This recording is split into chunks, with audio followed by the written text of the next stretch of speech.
guys, what's up? It's Curly Kid. Welcome to VEDA Day 22, and today I'm going to be talking about my medical journey. I've mentioned that I came out of hospital 2 years ago today, so I thought this would be a really good time to just tell you my story. It all started, I've had various medical issues, but this particular one started when I was about 19 or 20. I was in my last year of college. I did 4 years of college, so 16, 17, 17, 18, 18, 19. Yeah, I was about 19, and I began to just feel sick and dizzy. I wasn't actually being sick at this point, but I was really dizzy and shaky, and I didn't feel right. I was diagnosed with anxiety. I barely went to my last year of college. I did most of it at home. I was receiving counselling. It wasn't really helping that much, although I had a really nice guy. And then college ended. I barely scraped through. But college ended, and then in the October, after college ended in the June or July, I was diagnosed with Asperger's, high functioning autism, and then in the December I went to my aunt's for a Christmas party and then did not leave my house. For about until July, the end of July, I was constantly dizzy, felt like I was going to pass out all the time. I felt like I was going to be sick all the time. I felt like I had to eat constantly. Before this I was like 11, 12 stone, because I'd always been taught, because I had fainted in the past, I'd always been taught, if you feel dizzy, eat something. And so if you constantly feel dizzy, and that's what you've been told, you're going to constantly eat. And so I did, and I put on a lot of weight. I was then, I think at my heaviest I was 23 stone. And I couldn't leave the house. I was so worried every time my mum left. I would call her literally like 50 times at work. I didn't want to be left alone. Would constantly eat, constantly feel dizzy. And it was horrible. And that was from December until July. I didn't really do anything. I couldn't go to anything. I missed my grandma's birthdays. I missed family events because I couldn't leave the house. I was so dizzy, so shaky, always ate and just had no life. I was contemplating suicide almost every day, and that isn't a life. You know, you're barely surviving and it's not a life. My mum couldn't cope with it because she didn't know what to do to help me. So everyone was saying, until you help yourself, there's nothing we can do. And at the time I knew I was sick, but couldn't explain it. And I didn't think there was a problem with my eating at the time. Looking back now, I developed an eating disorder. But at the time, I just was like, well, I'm dizzy and I'm hungry, so I'm going to eat. What is the problem with that? I was in a very unhealthy mindset at the time. So this went on, and then in a month before I went into hospital, and I went into hospital at the end of July, so probably in like June, I started being sick, like vomiting, every single day, multiple times a day, for a month. The doctor came out, tried me on different medication, nothing was working, and then on the day before I went into hospital properly, I went to a different hospital, Lymington. I'm saying the names because the hospitals were awesome, and you'll find out a little bit later. They gave me this massive injection of, I think, Stemetil, or they gave me a massive injection of something, and I was able to leave the house. I didn't do anything, but I went around my aunt's house, watched a movie, like laid there, watched a movie. Like, I left my house. And then the next day, it wore off, obviously, And the next day I was crying to my mum going, I cannot take this anymore. Sorry, we got interrupted, someone called me. But yeah, I was going to my mum, I can't take this anymore, like I cannot take another day of this. And so we went to hospital, we went to Southampton General, and they admitted me, because they didn't know what was wrong. The first week I was in the admissions ward, because we didn't know how long we were going to be there. I was in there for 3 weeks, but the first week I was in the admissions ward, they were running these tests, trying different medications, and it didn't work. I was still sick most days for that week. And then the second week, I met the autism people that were there, and honestly, they saved my life. They showed me ways to deal with autism, because after the diagnosis we got nothing. They showed me how to deal with autism, they talked to me about my medication in a way that I could understand, the way that I could deal with everything. I was able to explain to them what had been going on.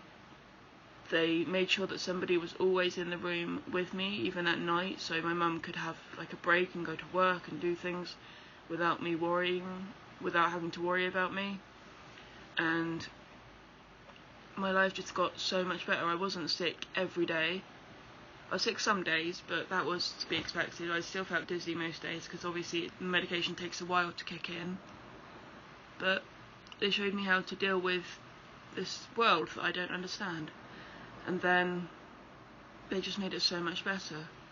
And then I'd spent 3 weeks in hospital, and they decided that it was anxiety. I'm still not convinced, but they said that it was anxiety, and they prescribed me more medication, an anti-sickness medication, and yeah, I left, and it was like, oh, okay, now what do I do? I can leave the house, but I don't know how, or what to do, or how to interact with people. All my social skills I had before, they were pretty much gone. So for the first year, I spent that time building up social skills I had. Going out with my mum, I would always go out with my mum because I wasn't confident to go up on my own.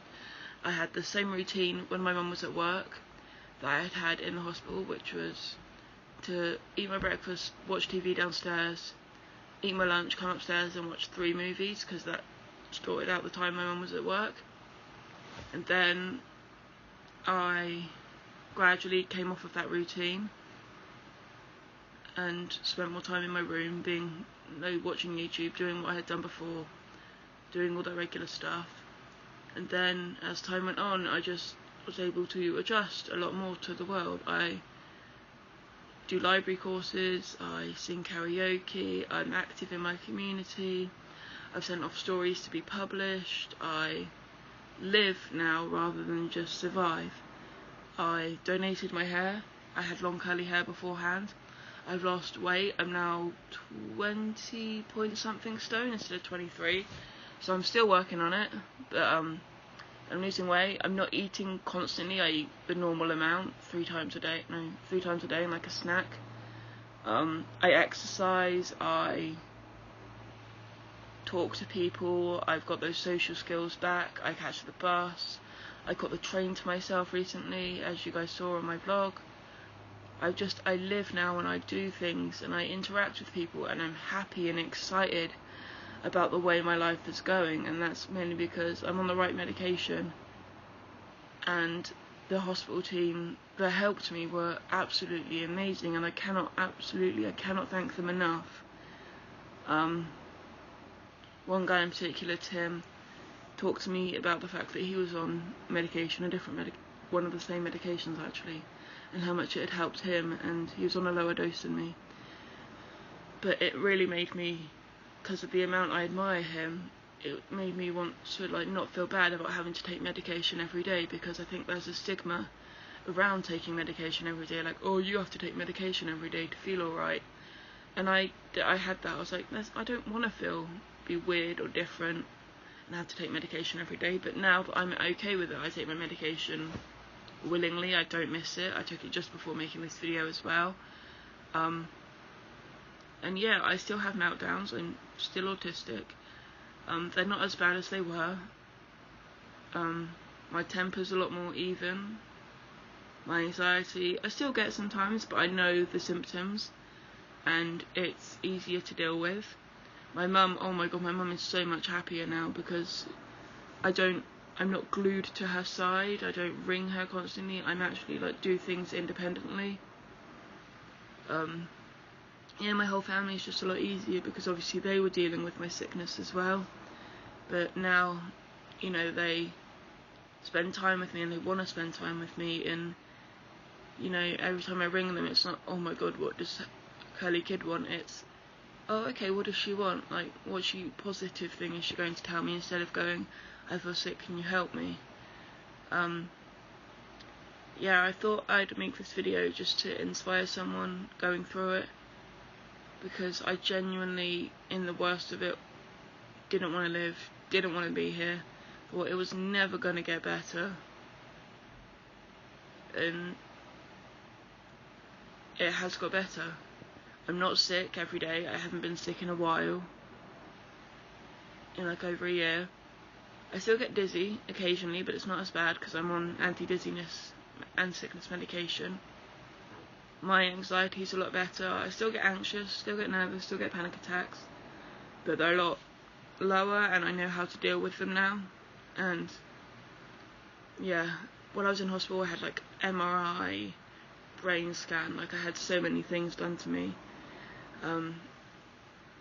But yeah, I think just they saved my life. The people at Southampton General Hospital, they saved my life, and I cannot ever thank them enough. No words will ever do. And I don't even know what to say. I owe my life to them. I will do anything that they would like me to do. I'm actually going to help out one of them with autism talk about autism patients in hospital, and you know, gladly. And they just absolutely saved my life.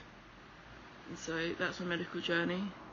That's a small piece of my medical journey, but that's the one that I refer to, because my life is before hospital and after hospital in that respect. And yeah, I hope that you have learned something from this, that it helps you in some way, and I hope that you just enjoyed listening to my story. If you have, give it a thumbs up and subscribe. I'm making new videos every single day of August, and I will see you tomorrow. Bye.